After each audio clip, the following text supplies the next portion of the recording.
साल था 1983। समुद्र के बीचों बीच एक नाव से कुछ समुद्री गोताखोरों अरेबियन सी में छलांग लगा रहे थे। वो गहरे समुद्र में एक खास खोज के लिए उतरे थे। सतह से कई मील नीचे उन्हें जो नजारा दिखा उसने पूरी दुनिया को चौंका कर रख दिया। एक विशाल नगरी मानो आज के किसी आधुनिक शहर की तरह समुद्र के भीतर बसी हुई हो। ऊंची ऊंची दीवारें, सड़कें, मूर्तियां, महल और एक पूरा सुव्यवस्थित शहर। इस अद्भुत नगरी को देखकर सभी गोताखोर अवाक रह गए। जब उन्होंने वहां से पत्थरों के नमूने इकट्ठा किए और उनकी जांच की तो एक रहस्य सामने आया। ये पत्थर महाभारत के समय के थे। यह वही नगरी थी जिसके बारे में महाभारत में भी उल्लेख मिलता है। यह है कहानी भगवान श्री कृष्ण की पवित्र नगरी द्वारका की। लेकिन आगे बढ़ने से पहले इस वीडियो को एक लाइक करके चैनल को सब्सक्राइब जरूर कर लीजिए, क्योंकि ये आपके लिए 1 सेकंड का काम है, लेकिन इससे हमारी काफी बड़ी मदद होती है। दोस्तों, श्री कृष्ण का साम्राज्य सिर्फ इस धरती पर ही नहीं बल्कि हर मनुष्य के दिल में भी है। लेकिन आज हम आपको एक अदृश्य साम्राज्य के दर्शन कराने जा रहे हैं, जो धरती की सतह पर नहीं बल्कि समुद्र की गहराइयों में छिपा हुआ है। यह वही स्थान है जहां कभी श्री कृष्ण ने अपनी सत्ता की नींव रखी थी, जहां का हर कण उनकी लीलाओं का साक्षी रहा है। आज वहां केवल समुद्र की लहरों का शोर सुनाई देता है, लेकिन यह नगर जो कभी नदी और अरब सागर के संगम पर बसा था, आज भी श्रद्धालुओं के लिए एक देवभूमि के रूप में पूजनीय है।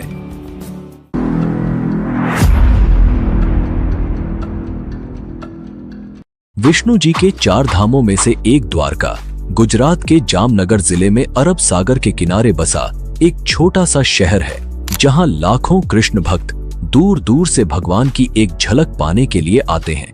भागवत पुराण के 10वें सत्र के अनुसार कंस का वध करने के बाद श्री कृष्ण यादव वंश के साथ मथुरा में बस गए, लेकिन कंस की मृत्यु से क्रोधित उसके ससुर जरासंध ने मथुरा पर 18 बार हमला किया। इन लगातार हमलों से परेशान होकर श्री कृष्ण ने मथुरा छोड़कर एक नई नगरी बसाने का निर्णय लिया। उन्होंने समुद्र के बीच एक विशाल शहर के निर्माण का आदेश दिया, लेकिन इसके लिए समुद्र देवता की अनुमति आवश्यक थी।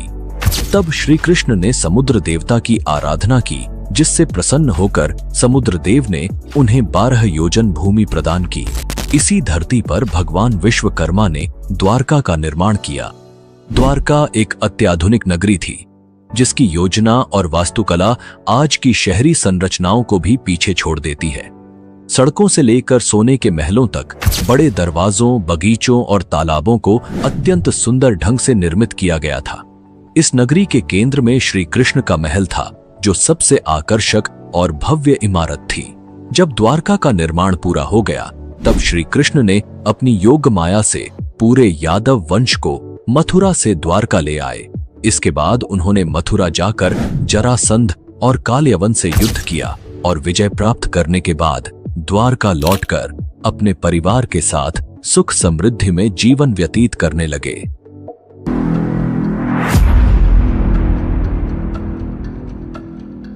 द्वारका नगरी के डूबने को लेकर कई कहानियां और मिथक प्रचलित हैं। महाभारत के अनुसार श्री कृष्ण ने महाभारत के युद्ध में पांडवों का साथ दिया, जिससे कौरवों की हार हुई। परंतु कौरवों की इस हार से दुहखी गांधारी ने क्रोध में श्री कृष्ण को श्राप दे दिया कि जैसे कौरवों का वंश नष्ट हुआ, वैसे ही यदुवंश भी समाप्त हो जाएगा। इसके बाद द्वारका में हालात बिगड़ने लगे और धीरे धीरे सभी यदुवंशी आपस में लड़ कर मारे गए। जब सभी यदुवंशी समाप्त हो गए तो बलराम ने भी शरीर त्याग दिया। बलराम के जाने के बाद श्री कृष्ण अत्यंत दुखी हो गए और वन में अकेले विचरण करने लगे। एक दिन वे एक पेड़ की छांव में बैठकर गांधारी के श्राप के बारे में सोचने लगे। उसी समय जरा नामक एक शिकारी ने दूर से श्री कृष्ण के पैर के अंगूठे को हिरण का मुख समझकर तीर चला दिया। जब वह शिकारी अपने शिकार के पास पहुंचा तो उसने श्री कृष्ण को पहचान लिया और उनसे क्षमा मांगने लगा। श्री कृष्ण ने उसे अभय दान देकर शांत भाव से देह त्याग दी। श्री कृष्ण की मृत्यु का समाचार जब अर्जुन तक पहुंचा तो वे अत्यंत शोकाकुल हो गए। अर्जुन द्वारका पहुंचे और वासुदेव जी से नगर के शेष बचे लोगों को हस्तिनापुर चलने की तैयारी करने को कहा। इसके बाद अर्जुन ने प्रभास क्षेत्र में जाकर सभी यदुवंशियों का अंतिम संस्कार किया। अगले दिन वासुदेव जी ने भी प्राण त्याग दिए और उनका भी अंतिम संस्कार किया गया। अर्जुन ने द्वारका से शेष बचे स्त्रियों और बच्चों को लेकर नगर छोड़ दिया। जैसे ही वे लोग द्वारका से निकले, पूरी नगरी और उसका राजमहल समुद्र में समा गए।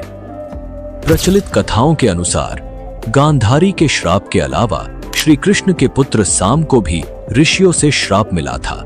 एक बार महर्षि विश्वामित्र, ऋषि नारद, कण्व और अन्य देव द्वारका आए।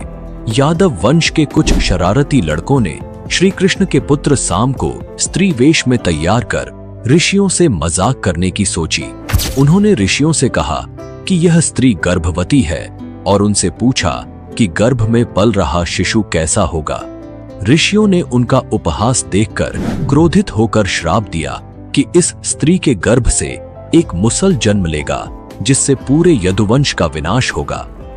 महाभारत के 23वें और 34वें श्लोक के अनुसार जब श्री कृष्ण 125 वर्षों तक पृथ्वी पर रहकर आध्यात्मिक लोक में जाने के लिए देह त्याग कर गए, उसी दिन द्वारका नगरी समुद्र में समा गई। यही वह समय था जब कलयुग का आरंभ हुआ। समुद्र के देवता ने एक बार फिर से उस भूमि को वापस ले लिया, द्वारका को डुबो दिया, परंतु भगवान श्री कृष्ण का महल बचा रहा।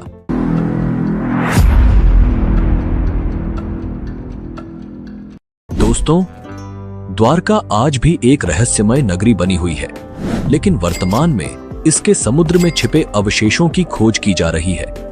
आइए जानते हैं कि इस पर हमारे आर्कियोलॉजिस्ट क्या कहते हैं। महाभारत के अनुसार प्राचीन द्वारका समुद्र में डूब गई थी और इस कारण यह आज एक महत्वपूर्ण पुरातात्विक स्थल के रूप में उभर रही है। सबसे पहले द्वारका के समुद्री अवशेषों पर ध्यान भारतीय वायुसेना के पायलटों का गया, जब वे समुद्र के ऊपर से उड़ान भर रहे थे। इसके बाद 1970 में जामनगर के गैजेटियर में इसका उल्लेख किया गया। इससे पहले कई लोगों का मानना था कि द्वारका एक काल्पनिक नगरी है और काल्पनिक कहानियों का कोई ऐतिहासिक आधार नहीं होता। महाभारत के अनुसार श्री कृष्ण ने कहा था कि द्वारका एक ऐसी भूमि पर बसी थी जो समुद्र से निकली थी। जब पानी ने दोबारा अपनी पुरानी जगह पर वापसी की तो पूरा शहर डूब गया। द्वारकाधीश मंदिर के पास शुरू हुई पानी के नीचे की खुदाई में कई प्राचीन मंदिरों के अवशेष मिले, जिससे यह स्पष्ट हुआ कि जैसे जैसे समुद्र का जल स्तर बढ़ा, मंदिरों को नई जगह पर स्थानांतरित किया गया था। इसने प्रसिद्ध भारतीय पुरातत्वविद डॉक्टर एस.आर. राव को प्रेरित किया कि समुद्र के किनारे खुदाई की जाए, जिससे पता लगाया जा सके कि इस डूबे हुए शहर के असली प्रमाण मिल सकते हैं या नहीं। 1979 में डॉक्टर राव और उनकी टीम ने इस खोज की शुरुआत की। उन्हें महाभारत की तिथि और इसके ऐतिहासिक प्रमाणों के संदर्भ में उभर रहे विवादों ने द्वारका के अनिश्चित उत्खनन के लिए प्रेरित किया। खोज के दौरान समुद्र की गहराइयों में द्वारका के महत्वपूर्ण अवशेष मिले, जिनमें 560 मीटर लंबी दीवार भी थी, जो महाभारत में वर्णित द्वारका की दीवार से मेल खाती है। पौराणिक ग्रंथों में उल्लेखित 50 खंभों में से करीब 30 खंभे इस खोज में पाए गए। इसके साथ ही उन्हें वहां से कई प्राचीन बर्तन मिले, जिनकी तिथि 1528 से लेकर 3000 ईसा पूर्व के बीच मानी जाती है। खोज में करीब 500 से अधिक प्राचीन वस्तुएं प्राप्त हुईं, जिनमें पत्थर के ब्लॉक, खंभे और सिंचाई प्रणालियों के अवशेष शामिल थे। हालांकि इन खोजों की वास्तविक तारीख को लेकर विवाद जारी है, परंतु यह सबूत इस बात की पुष्टि करते हैं कि द्वारका कोई काल्पनिक नगरी नहीं थी, बल्कि वास्तव में मौजूद थी। भारतीय समुद्र वैज्ञानिकों का मानना है कि पश्चिमी तट पर मिले अवशेष 9000 साल से भी अधिक पुराने हो सकते हैं। 2005 में भारतीय पुरातात्विक सर्वेक्षण द्वारा द्वारका नगरी की खोज फिर से शुरू की गई। 2007 में कच्छ की खाड़ी के पास पुरातत्व विशेषज्ञों ने नौसेना के गोताखोरों की मदद से समुद्र के भीतर उत्खनन किया। वहां से उन्होंने चूना पत्थरों के खंडों को खोजा, जो एक विशाल और समृद्ध नगरी के संकेत थे। इसी खुदाई में सिक्के और कलाकृतियां भी मिली, जिनकी तारीखें समुद्र में मिले अवशेषों से मेल खाती थीं। पुरातत्व विशेषज्ञों के अनुसार द्वारका के तटीय इलाकों में 9 किलोमीटर लंबी एक प्राचीन नदी भी खोजी गई, जिसके किनारे प्राचीन सभ्यता के अवशेष और शिल्प पाए गए। इन शिल्पों का कार्बन डेटिंग परीक्षण किया गया, जिससे यह साबित हुआ कि ये अवशेष 9000 साल से भी अधिक पुराने थे। समुद्र के भीतर मिले शिल्पों ने यह भी संकेत दिया कि द्वारका एक प्राचीन बंदरगाह था, जो 15वीं से 18वीं शताब्दी तक भारतीय और अन्य क्षेत्रों के साथ व्यापारिक संपर्कों में सक्रिय भूमिका निभाता था। जैसे जैसे समुद्र का जल स्तर बढ़ता गया, श्री कृष्ण की नगरी द्वारका धीरे धीरे पानी में डूब गई। लेकिन सवाल यह है कि समुद्र का स्तर तो धीरे धीरे बढ़ता है, फिर महाभारत के महाप्रस्थानिका पर्व के अनुसार अर्जुन की आंखों के सामने कैसे एक ही पल में विशाल लहरें द्वारका को अपने बहाव में समेट ले गईं। आज भी कई लोग महाभारत, रामायण, भगवान विष्णु के अवतार और अन्य पौराणिक कहानियों को मिथक मानते हैं, लेकिन द्वारका ही नहीं, और भी कई खोजें इस बात का प्रमाण देती हैं कि मानव का अस्तित्व सिर्फ हड़प्पा और मोहनजोदड़ो के समय तक सीमित नहीं है, बल्कि उससे भी हजारों साल पहले का है। श्री कृष्ण की नगरी द्वारका सिर्फ एक पुरातात्विक खोज नहीं, बल्कि एक सांस्कृतिक धरोहर भी है, जो हमारी आस्था, इतिहास और विज्ञान को एक साथ जोड़ती है। जैसे जैसे हम आगे बढ़ते हैं, हमें यह याद रखना चाहिए कि प्राचीन सभ्यताएं और उनके अवशेष हमें सिर्फ हमारी संस्कृति का अंश नहीं, बल्कि उस समय की महानता और बौद्धिकता की झलक भी देते हैं। अगर आपको यह वीडियो पसंद आया हो तो इसे लाइक और शेयर करें, और हमें कमेंट में बताएं कि आप और किस विषय पर जानकारी चाहते हैं। ऐसी ही अनसुनी, अनकही और अनदेखी कहानियों के लिए हमारे चैनल को सब्सक्राइब करें।